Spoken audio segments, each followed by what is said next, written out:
29 October 2021 Karnataka ಒಂದು ಅಮೂಲ್ಯ ರತ್ನವನ್ನ ಕಳೆದುಕೊಂಡ ದಿನ. ಕೋಟ್ಯಾಂತರ ಅಭಿಮಾನಿಗಳ ಪಾಲಿಗೆ ಅನಾಥ ಭಾವನೆ ಮೂಡಿದ ದಿನ. ನಮ್ಮೆಲ್ಲರ ನಗುಮುಖದ ಪರಮಾತ್ಮ ಭೌತಿಕವಾಗಿ ನಮ್ಮನ್ನೆಲ್ಲ ಅಗಲಿದ ಆ ಕರಾಳ ದಿನ. ಕನ್ನಡದ ಮೇರು ನಟ ಡಾಕ್ಟರ್ ರಾಜ್ಕುಮಾರ್ ಹಾಗೂ ಪಾರ್ವತಮ್ಮ ದಂಪತಿಗಳಿಗೆ ಜನಿಸಿದ ನಕ್ಷತ್ರ ಡಾಕ್ಟರ್ ಪುನೀತ್ ರಾಜ್ಕುಮಾರ್.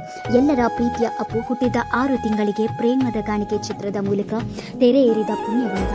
ಬಾಲನಟನಾಗಿ ಬಾಲಕಲಾವಿದ ರಾಷ್ಟ್ರೀಯ ಚಲನಚಿತ್ರ ಪ್ರಶಸ್ತಿ, ಶ್ರೇಷ್ಠ ಬಾಲಕಲಾವಿದ ರಾಜ್ಯ ಪ್ರಶಸ್ತಿ ಪಡೆದಿದ್ದಾರೆ. ನಾಯಕ ನಟನಾಗಿ 27 ಚಿತ್ರಗಳಲ್ಲಿ ಅಭಿನಯಿಸಿ 6 ರಾಜ್ಯ ಪ್ರಶಸ್ತಿ, 5 ಫಿಲ್ಮ್ ಫೇರ್ ಪ್ರಶಸ್ತಿ, 4 ಸೈಮಾ ಪ್ರಶಸ್ತಿ ಪಡೆದಿದ್ದಾರೆ. ಮೇರು ನಟನ ಮಗನೆಂಬ ದರ್ಪವಿಲ್ಲದೆ ಅಪ್ಪನ ಆದರ್ಶಗಳನ್ನ, ಸರಳತೆಯನ್ನ, ಸೌಜನ್ಯತೆಯನ್ನ ತನ್ನದಾಗಿಸಿಕೊಂಡ 6 ಕೋಟಿ ಕನ್ನಡಿಗರ ಹೃದಯದ ಯುವರತ್ನ. ಕೊಡುಗೈ ಅಪ್ಪು, ಸೇವೆಯ ಪರಮಾತ್ಮ ಅಪ್ಪು. ಸಾವಿರಾರು ಬದುಕುಗಳಿಗೆ ಬೆಳಕಾದ ಅಪ್ಪು, ಸಾವಿನಲ್ಲೂ ನೇತ್ರದಾನ ಮಾಡಿ ಸಾರ್ಥಕತೆ ಮೆರೆದ ಅಪ್ಪು.